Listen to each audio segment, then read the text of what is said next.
అంటే తల్లిదండ్రులు అయిన వారందరికీ ఒక చిన్న మనవి, రేపొద్దున్న నుంచి నేను చెప్పింది చేయండి ఇంటికాడ, రైట్?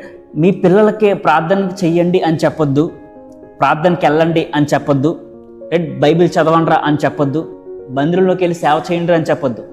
కానీ చూపించండి వాళ్ళకి ఏ విధంగా ప్రార్థన చేయాలో చూపించండి, ఏ విధంగా బైబిల్ చదవాలో చూపించండి, ఏ విధంగా మోకాళ్ళు వేయాలో చూపించండి, ఏ విధంగా సేవ చేయాలో మందిరంలో చూపించండి. Don't tell them, show them. దయచేసి చెప్పొద్దు, వారికి చూపించండి. బాలుడు 40 వర్షం, ఇప్పుడు చదువుకున్నాం కదా, బాలుడు 40 వర్షం త్రోవను వానికి నేర్పుము, వాడు పెద్దవాడైనప్పుడు దాని నుండి తొలగిపోడు అనే మాట చెప్పమన్న ఉద్దేశం కాదు, వాడికి చూపించమని ఉద్దేశం. Train them. ట్రైనింగ్ అంటే ఏంటి? కూర్చోబెట్టి వాడికి ఇలా చేయాలరా, ఇలా చేయాలని చూపించడం. మీరు ప్రార్థనకి వెళ్ళలేదే వాడు ఎక్కడ ప్రార్థనకి వెళ్తాడండి? మీరు మందిరంలోకి వెళ్ళి పరిచయం చేయలేదు వాడు ఎక్కడికి వెళ్ళి మందిరంలో పరిచయం చేస్తాడు? కాబట్టి మీ పిల్లలకి మీరు చెప్పొద్దు, చూపించండి. ఇల్లు అనేది మొట్టమొదటి పాఠశాల.